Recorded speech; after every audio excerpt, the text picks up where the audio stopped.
Welcome to the Pitch College Football Podcast, Week 5, very tired late night edition. Blake, it was a weird week for college football. It was very, very interesting week, very struggling week. I guess we should just jump right into our topic. Actually, you know what? Before we jump in, I'm going to give a shout out to our sponsor. It's not a sponsor. I just like them, and so I'm going to give them a shout out anyway. My favorite Torchy's Tacos. Okay, yeah. Sure. Torchy's Tacos. We'll go with that one. I was going to say the Daily Bracket, which is my favorite iPhone app currently. Currently, I'm winning on everything, and that's awesome. Hopefully, I can finally, for the first time, get all 5 correct. Daily Bracket is a way you select your game or players or whatever they give you each day, and if you get those 5 correct, you move to round 2. And whenever it comes down to 10 people or less, you get your cash payout, and it's fantastic. I would definitely download it for free, and you play for free. Anyway, off from the sponsor now. Blake, we should jump right into our first topic, which is about the top 8 of college football, as they were last week, struggling a lot. I was just very confused, you know. Let's just, start out with Ohio State, the number 1 team, struggling to beat Indiana. Literally, when we say struggling, we mean Indiana was on the 10-yard line with 8 seconds left and could have thrown a touchdown if they hadn't fumbled the ball. Yeah, they had a bad snap, and they didn't have an opportunity to. But they struggled. And then number 2, Michigan State. They had a good first half. I believe it was like 21-0 at halftime. But then it ended the game 24-21. That just does not end well, you know. I think it's Purdue. Purdue, the veterinarian school, breaking up a good football team after the half. And then number 3, Ole Miss, getting embarrassed by number 25, Florida. I'm sorry I put that word there, but I just couldn't help myself. Hey, look, I'm not ashamed. Number 3, Ole Miss, getting embarrassed by Florida, 38-10. Speaking of 38-10, the same score was for the Georgia-Alabama game. When Bama latest the smackest down on Georgia. That's a very good way to put it. And thanks. Clemson beat Notre Dame in a nail-biter. That was crazy. But dude, that was a hell of a game, that Clemson-Notre Dame game. Did you get a chance to watch it? I did not. I just saw the end score. I got out of the A&M game, and I immediately looked at the score, and I was like, oh my God, Notre Dame is driving to try to tie it right now. And they scored a touchdown, and they went for the 2-point conversion to tie it, and Clemson did a good job of stopping it from happening. And then, along with the Ole Miss, the most interesting one to me is that Arizona State, they pummeled UCLA. A&M beat Arizona State at the beginning of the year. And, we beat them bad, 38-17, and then Arizona State pummeled UCLA. So a lot of, confusing top 8 struggles, Ole Miss was my number 1 team, and they lost. Don't know what's happening there. Georgia, I expected them to, make it close. UCLA was my 4th pick. Me and you Notre Dame was one of my first 2 out. Me and you both picked Georgia to win the Bama game. We did. Thought Chubb was going to beat up on Alabama, and it's not like Chubb had a bad day. He didn't get in the end zone. Mm-hmm. The most confusing one to me and you was the Ole Miss game because we thought Bama had a chance. We thought it was going to be a close game. I think the scores we gave it were 24-21. We thought it was going to be like a 3-point game in the Bama game. But we had Ole Miss beating Florida by at least a touchdown. Yeah. And I was sitting at the A&M game, and I was like, what, it's 14-0? Okay, well, it's Ole Miss. They have a high-powered offense. They'll pull it back, and then it just didn't happen. I'm just very confused because they're the number 1 scoring offense in the nation, averaging 55 points a game, what I think is happening, as we can focus into our topic of Ole Miss struggling, they have I think that they went into the Florida, and they thought they were going to win. They were overconfident. And Florida had a chip on their shoulder, probably from the last time that they were there. And Tim Tebow fired them up, and they were hungry for a win, and Ole Miss thought they were going to breeze by, and Ole Miss just didn't show up. Talk about a great day for Florida. I didn't consider anything of Florida. This is their first season without Muscamp, isn't it? Muschamp, yeah. Muscamp just left. And usually it takes a while to rebuild with a new head coach. Like look at Kevin Sumlin. He had a good first year when he first came to A&M, but I imagine if he had Johnny in his fourth year, we might have gone to a national championship. Yeah, exactly. And by the way, crazy thing to think about: if Johnny Manziel had stayed past his sophomore year, this would be his senior year. Oh, that's interesting. That's the crazy thing to think about. But speaking of Florida having a great game against Ole Miss, Will Grier, Florida's quarterback, 271 passing yards and no interceptions, no turnovers. The thing is, Ole Miss has forced 10 turnovers in the first 4 games, which is, an SEC record, I'm assuming. But their defense is great. They have 3 defensive touchdowns, and the reason that Alabama lost when Ole Miss beat Alabama, Alabama lost the ball 5 times. Ole Miss forced 5 turnovers. And same thing with Florida here. Florida forced 4 turnovers versus Ole Miss. And that brings us to our next topic. Is Florida something to worry about? Yeah, I think they are. I think they're strong national championship contenders. I mean, honestly, college football playoff contenders, I should say. Yes, and honestly, their Tennessee win and all those wins were not very convincing, but they're back. Yeah, the Gators are back. I think they got it. I think they got the attitude is the best word to use to get to the college football playoffs. I think they're pissed off, and I think they want it probably more. They're hungry. Than a lot of people do. Mm-hmm. It's very interesting because this week they play Missouri, and they're probably going to win that. They're hyped up, now, unless they have a letdown game. But then they play LSU the very next week. That's the most interesting game is because we got the same week, and we don't have it as a topic, but a quick question for you: that's the same week as A&M Alabama. Do you think they're going to have LSU and Florida as college game day, or A&M and Alabama? Depending on how LSU does next week, and depending on how Florida does against Missouri, I'll get back to you on that next week. Okay, I'm still sticking with that. It's going to be A&M Alabama. It's usually whatever the day game is, and A&M Alabama is the 2:30 game, prime time on Saturday. Yeah. So I'm starting to think that's probably the way it's going to go. But speaking of LSU, and Florida playing LSU, and you mentioned that the 10 forced turnovers might be a record.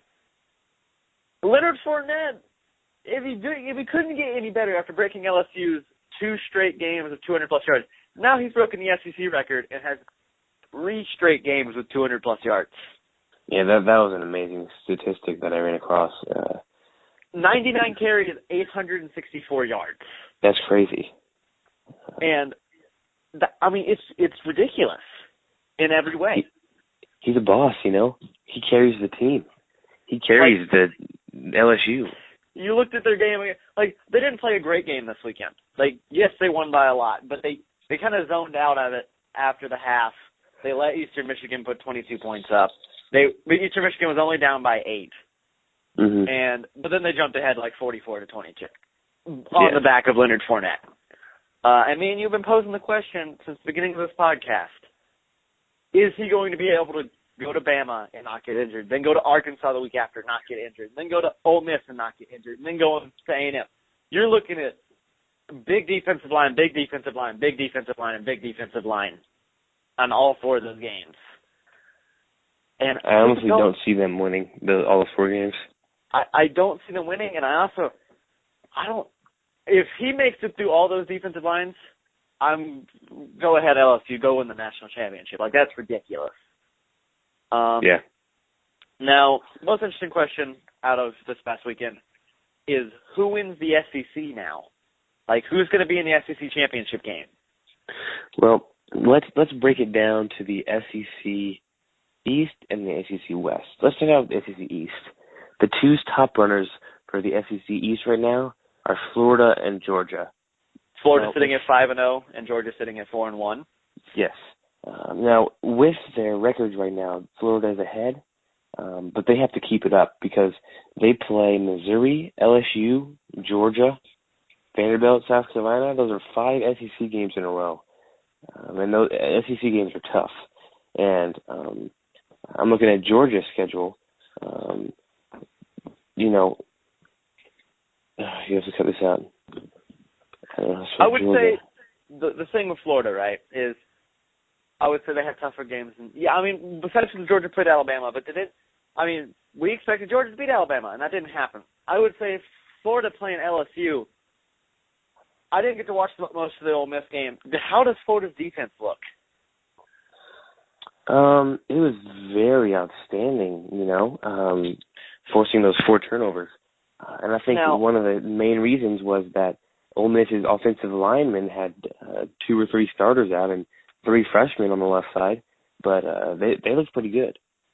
The thing is, though, is Florida going to be able to are they going to be able to stop Leonard Fournette? Exactly. And the thing is, with who won the East, it favors Georgia, even though they lost that Crimson Tide game, their team in the West, and that's a big factor. And if Georgia's schedule favors, they play Florida, and that's basically it. They play Tennessee, Missouri, Florida, Kentucky, Auburn, Georgia Southern, and then Georgia Tech. That's an easy schedule, so it favors them into winning the East.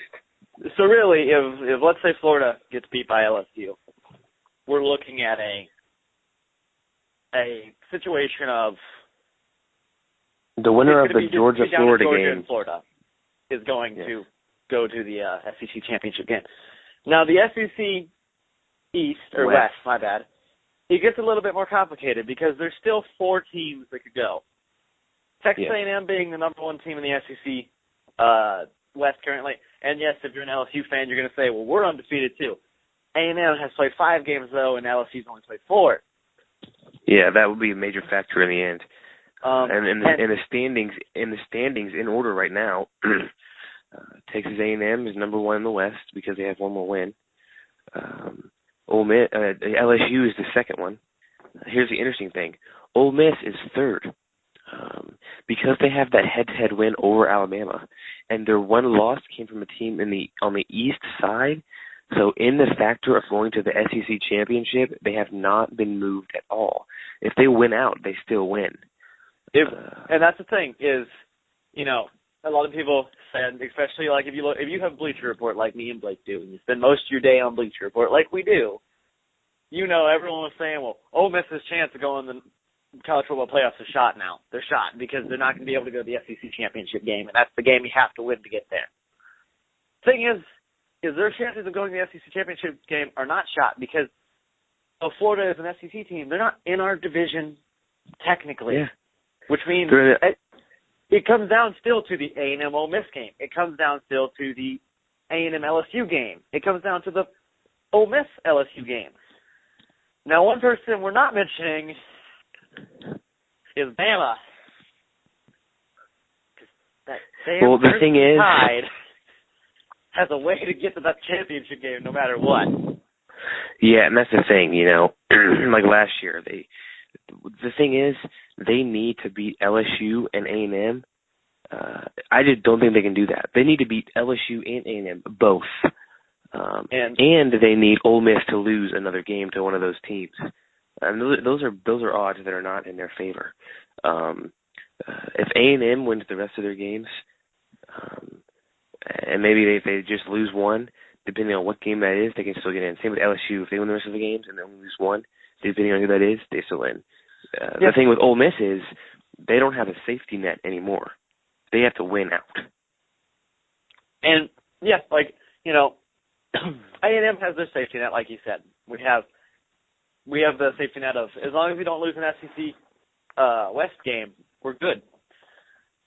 Because almost everyone that's also a contender, if LSU loses an SEC West game, then we're the only person that hasn't been beaten in the SEC West. We're the only person who hasn't been beaten in the SEC West. We're one of the 3 teams in the entire SEC that hasn't been beaten, being Florida, LSU, and A&M. Everyone else has a loss on their record, which is to think that A&M, they were ranked last in the SEC West, weren't they? It was right behind Mississippi State, yes. We were ranked right behind Mississippi State, and somehow we've made it to the top now. Or Mississippi State was below you, but still they were at the bottom. Yeah, and now it brings us to our next topic: is A&M a legit contender? I'm going to have to say absolutely yes. There were some questions that questions versus that Mississippi State game, but they beat them 17-30, and that's very impressive. Now they do play Alabama in 2 weeks. That'll be the game of once you watch the Alabama game, you will know at that point, is A&M a legit contender? Like, that will definitely answer the question, because Ole Miss is, yes, a tough team. But if y'all don't have your two linebackers back, you have to deal with the defensive line. It will still be a close game, but it'll mean, I know Hugh Freeze, he's a great coach. I know he's thinking in his head right now, Chad Kelly's got to learn how to really throw on the go now, because that pocket's going to collapse quickly against A&M. Exactly. And I think it'll still be a fantastic game. I think if A&M beats Alabama, then the only game after Ole Miss that matters is the LSU game. That's the very last game of the season, and that will be a great game. It will be a fantastic game. And I know it's on Thanksgiving, I think, or it might be the Saturday after Thanksgiving. If it's the Saturday after, we should totally watch it together at Buffalo Wild Wings. Anyway, I put some stats on here for you. Let's look at Kyle Allen. He's got 89 completions on 139 attempts for 1,274 yards. He has 40 carries for 136 yards. He's not a dual-threat quarterback, but he has 40 carries. And that's pretty crazy. A couple of those carries are for touchdowns. Yeah, exactly. Would you like to read the next one? Trey Carson, yeah, he's got 95 carries for 430 yards. And then don't get me wrong, it's not Leonard Fournette numbers, but it's still a lot of yards. That is a lot of yards. And my favorite guy of all, Trey Carson with 95 carries, 95 and 430. Get this. And no, I'm not going to read this wrong. Christian Kirk, he has 32 receptions for 519 yards. Christian Kirk is a boss. He's a true freshman. Ugh. I love that man. I have a man crush on Christian Kirk. and then you look at our other wide receivers too. Josh Reynolds, 18 receptions, 383 yards. Ricky Seals-Jones, 15 receptions, 128 yards. Damian Ratley, 9 receptions, 138 yards. A&M's wide receiver fleet is stacked. But Christian Kirk, it's just crazy. And we play Alabama in 2 weeks. And Blake, what does that bring us to our next topic? All these SEC teams, and we have not been talking about Alabama very much. Is Alabama still a force? Yes, they are. Even though they had that tough loss against Ole Miss, they destroyed Georgia. let me put it kindly. They made Georgia their dog. Also, I'll make sure to include a picture of our little sheet here. It says Bama a force, ? Yes. Like everything else has detailed notes, and this one just says yes. Yeah. Because it's true. There's not much else you can say about it. They're a force. No matter what, I think everyone's known for a while now. Mm-hmm. Last year, Ole Miss beat them, yeah. And didn't do anything to Bama's chance of going to the playoffs. They still went. Yeah, and Alabama is just a very, very positive force. Now, speaking of forces, going in the other direction, a negative force, the University of Texas. Can we just call them the worst team in college football? Besides New Mexico State, yes.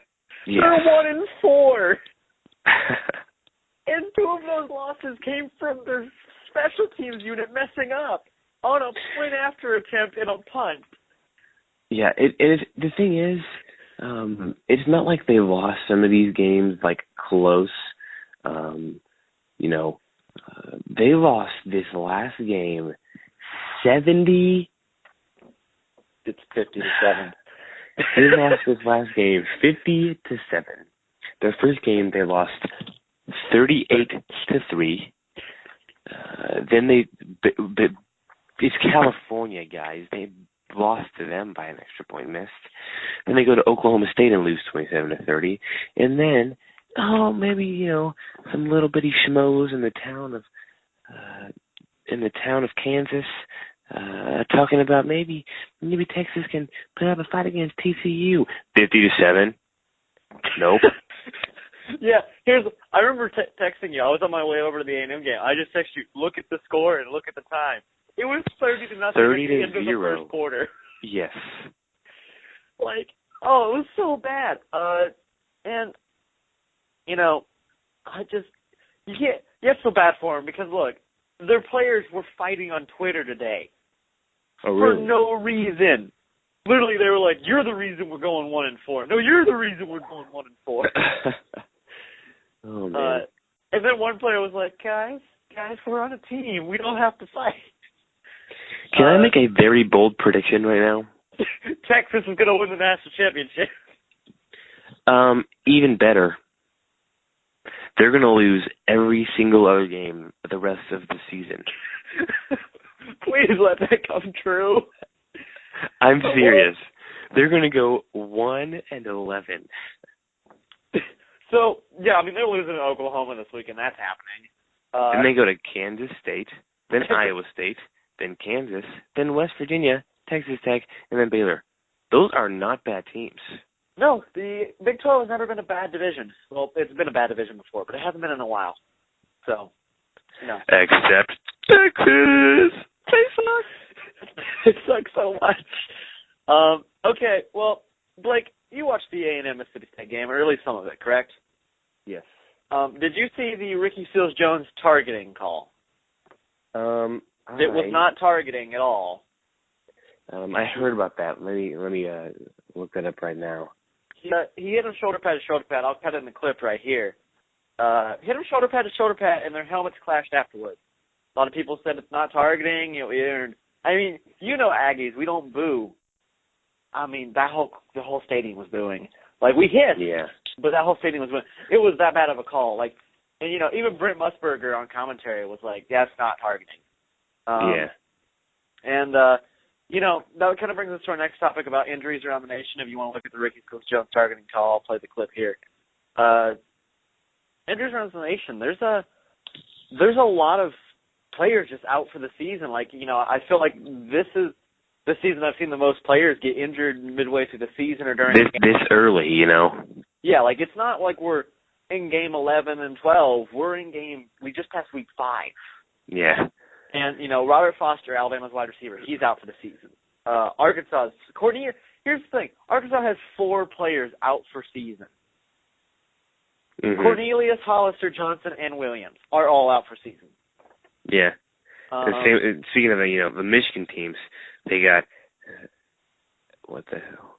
They got a Jamudia. They got Michigan's got a Jamudia and Moan out for the season. Yes. Michigan State Mone. Yep, Moan. Michigan State's got Copeland and Davis out for the season. Did you know our friend Davis played for Michigan State? I was not aware of it. Yeah, he's out though. And then this hurts to say, but Ole Miss defensive tackle Gross is out for the season. I know, but it hurts. I saw that one, and I just included it for you. Fun fact, A&M has no players out for season because of injury. That's great. Have you seen that targeting hit yet, or did you just not bother checking it out? Nah, I didn't bother looking at it. Good.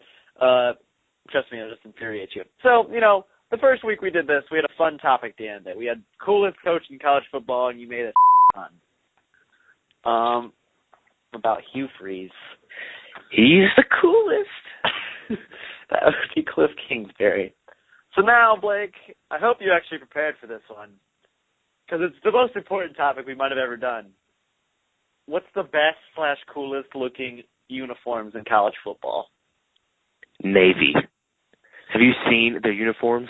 Everything about Navy's uniform is cool. USA. If we have any viewers from Canada or Australia or Russia. Okay, hold on.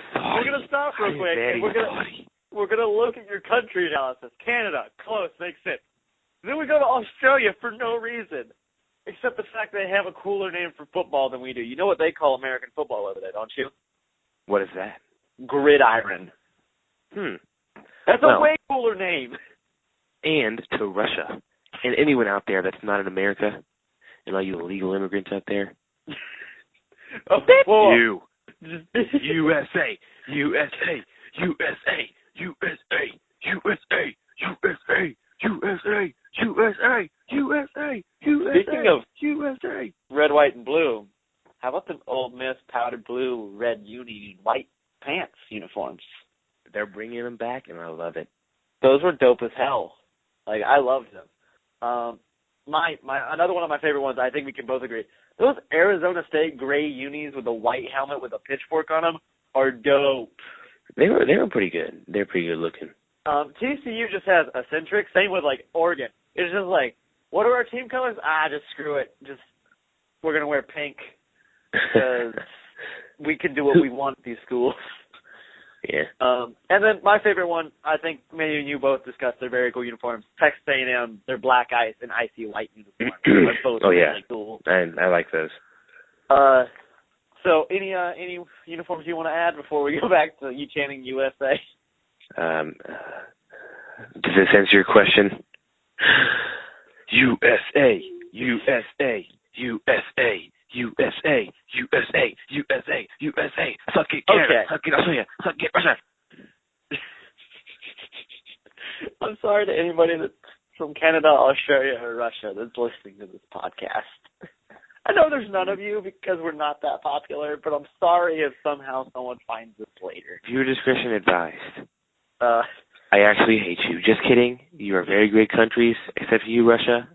Please go away. Oh, wait, hold on. We're gonna stop being a college football podcast real quick, and we're gonna ask Blake, how do you make a country go away, especially the largest country in the world? It's easy. Have you ever seen it on a piece of paper? You get an eraser and erase it away. Or there's something called nukes. Okay, but nukes still don't get rid of the landmass. Enough of them do. Okay, I don't want to die, so we're going to go off this topic now. Like Bennett for president? 2020? I will nuke Russia. Just like that. Kanye for president. Anyway, knowing you want Hugh Freeze to run for president. I will vote for him. Anyway, folks.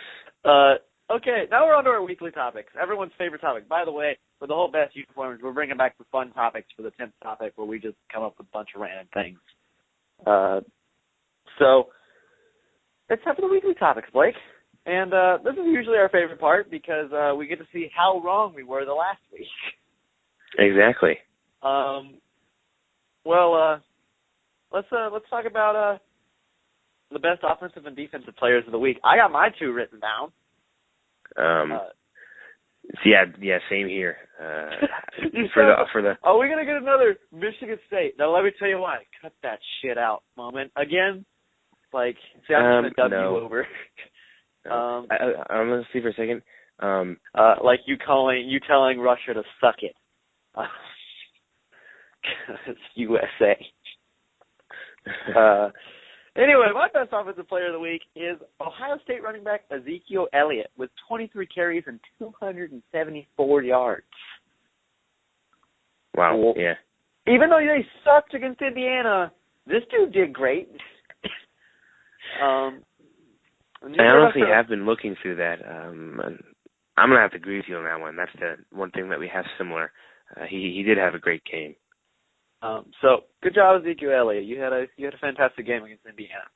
You know, Leonard Fournette had a fantastic game against Eastern Michigan. He also had a fantastic game against Auburn, a fantastic game against Mississippi State. And, you know, it's not like he's not playing super tough teams. Anyway, and my defensive player of the week, who do you think it's going to be? It's not going to be the brother. Okay, you know what? Before that, can I take a guess? Yeah, go ahead, take a guess of who mine is. Is it Myles Garrett? It's been Myles Garrett for 3 straight weeks, and it's going to be Myles Garrett again. He's just too good, dude. Like, you can't not pick him. He's a defensive end. This ranks 5th in the actual Heisman poll now. Wow. 5th. And he's a defensive end. Yeah. Not a running back, not a quarterback, not a wide receiver, not people that get a lot of stats. A defensive end that has managed to get himself on the Heisman board. Exactly. So, I mean, let's look at these stats real quick. He had 5 solo tackles, 2 assisted tackles, 1 sack, and in my opinion, those 2 forced fumbles were his forced fumbles. I know he forced one of them, and ESPN didn't give him that stat, which is messed up.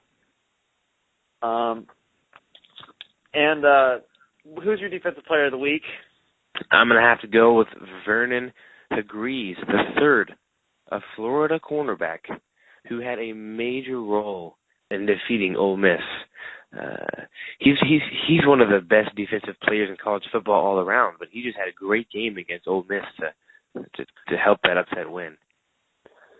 Well, you know, I'm happy you finally switched it up. I'm never going to switch it up as long as Myles Garrett keeps having good games. Before we go to our Heisman watch on who's the top Heisman candidates this week, I'm going to, give another little shout-out to 2 things me and Blake both think you should watch every week like we do, and that would be the Pulse Texas A&M football web show that's also on Wednesday nights on CW and Fox at 7 p.m. here in the state of Texas, and then The Season, Ole Miss football on YouTube and also on Wednesday nights at 7 up on CW and Fox in Mississippi. 2 great shows, give you an insight into what the programs look like, and it's fantastic. Blake, you can agree with me on that. I do agree. One of my favorite shows to watch. Me and Blake constantly have conversations about the Pulse in the season because we both think it's a great way to look like. I mean, we're football fanatics, and it gives us another little insight into how our programs run. Exactly. And check them out. Also, don't forget to check out my favorite app on the App Store, the Daily Bracket. And we're not getting paid for this at all. It's just a really cool app. I enjoy it. Blake's probably about to get on it. I think y'all should get it. And, I enjoy it. Y'all should get it. Join my league. My league is called LL Cool J. And I was bored. So now it's time to get to our Heisman watch. Blake, who do you have as number 1 on your Heisman watch? Now, you might as well very agree with me. Last week, Heisman watch. And a lot of people might agree with me on this, but I think you can remember last week I had Nick Chubb. Did not have an impressive game. He had an okay game. Like, it wasn't Nick Chubb impressive, but it was okay. Yeah. But do you know who my number 1 guy is right now? Wait, I got it. Leonard Fournette. He is a boss. 3 games in a row, and the first time in SEC history with 200-plus yards per game. Majestic. That's the word I would have used. He's majestic. Also, did you see his tweet after the game? I did not. What did it say? Nick Chubb had an okay game he had a good game considering Bama's got a killer run defense. Yeah. Leonard Fournette tweeted, "Good job to the homie Nick Chubb." Oh boy. Which makes me excited that Nick Chubb and Leonard Fournette are homies. I like to see them hook up. You mean as friends, right? Because hook up means 2 things. To our very last topic. Wait, no. I have 5 people for my Heisman watch. Whoa. It just got intense. Ready? These are my 5 people for my Heisman watch. Leonard Fournette, of course, number 2. What was that? What were you saying? Are you checking out more people for your Heisman watch so you don't feel inferior to me? No. Anyway, Leonard Fournette at number 1. Nick Chubb at number 2. Number 3, I got TCU quarterback Trevon Boykin. Number 4, I have Ezekiel Elliott. And the last and most important, can you guess who number 5 is? I'm going to take a wild shot in the dark here. We're looking at our notes. Oh, wait, it's not there. Let me know. It's Myles Garrett. How did I know?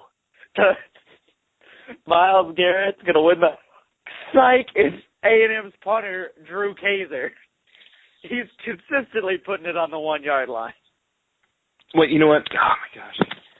When has a punter ever won the Heisman? Boy! He's going to do All right, it. He's going to be the first one. He's going to be... Did you just you basically just commented on our own podcast. I do not know who that was.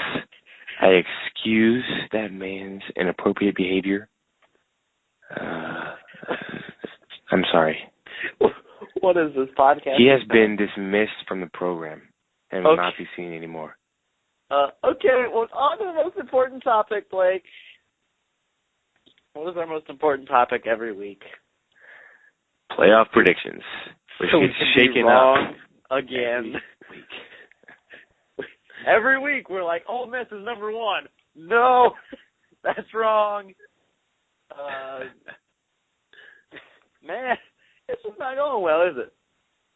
Yeah. Well, let me just see my predictions this week. I'm absolutely certain this time. If you have Ole Miss at number 1, I have Ole Miss at number. Oh, cut that out. Ugh. It can't be anymore, Blake. They're not going to be number 1. Okay. Really though, guys, here are my top 4. Number 1, I have Baylor University because they keep staying impressive. They beat a Texas Tech team 63-35, and they're just staying impressive. And number 2, I'm going to have Utah. Utah's been very impressive, and to me, if they can continue doing what they're doing and not let me down, like UCLA did, they're going to be number 2. No. My number 3 team is going to have to be Clemson. They had an impressive win, very impressive win last week over Notre Dame. They took the number 6 spot. And my 4th one is, drum roll please, Texas A&M. Yeah, I made it! Finally! Now, the reason that I have this in there, fun statistic here for you. For the first time in 4 years, an SEC team is not in the top 5. Yeah.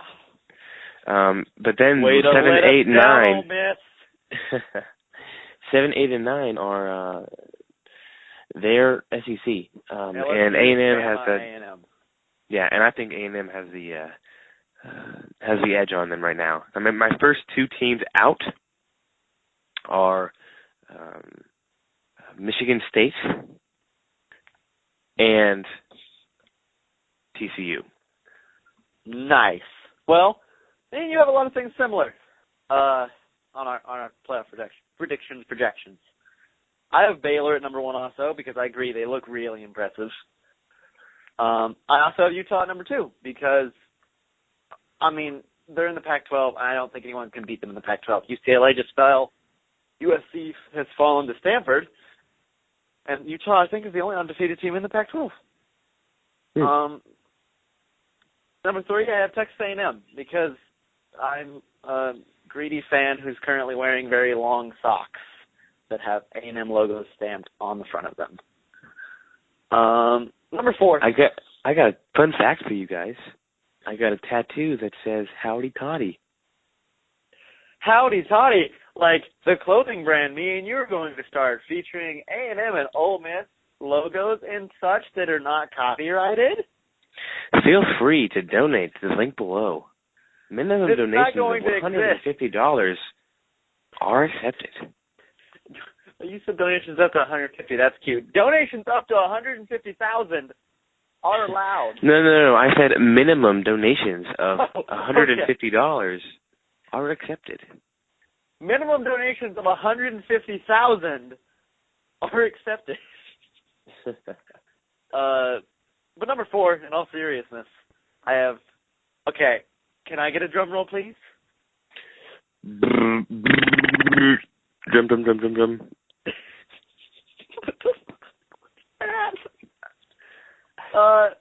I have Michigan. Michigan. Not Michigan State, not Ohio State, not Eastern Michigan, not Western Michigan. I have Michigan. Very interesting. Clemson. Because Michigan, they lost to Utah. there's still a chance they can go to the Big Ten championship. That's They an can lose interesting the conference game. And they looked really good against who they played, BYU this past weekend? Maryland. Maryland, and they beat them 30-0. 28-0. 28-0. But I think they look strong. Same with Clemson. Clemson beat Notre Dame. I have them or Michigan in the fourth spot. I say that Michigan's really tough because they're number 19, but they do play Michigan State and they can prove themselves. And they also play Ohio State. And they do. They can also prove themselves. So, Blake, that's another successful week of the Pitch College Football Podcast, a.k.a. Matthew has to sit and edit for 4 hours because we both stumble. Because words are hard. We also did ad reads for things that do not exist or things that aren't paying us. Because we're nice guys. So, to catch you up on everything that we mentioned, don't forget to watch the Pulse in the season, Texas A&M football, and Ole Miss football every Thursday is when it comes out on YouTube. And don't forget to check out Daily Bracket app on iTunes. Rate it. Join our league, LL Cool J. It's a lot of fun. And also, do not forget to check out the Howdy Toddy branding of clothing. That's right, Howdy Toddy. That will be coming out hopefully by the end of the year. Well, thanks for listening to the Pitch College Football Podcast. Don't forget Omaha, Omaha, Omaha. That's been it. I'm Matthew. I'm Blake, and see you next week. Bye.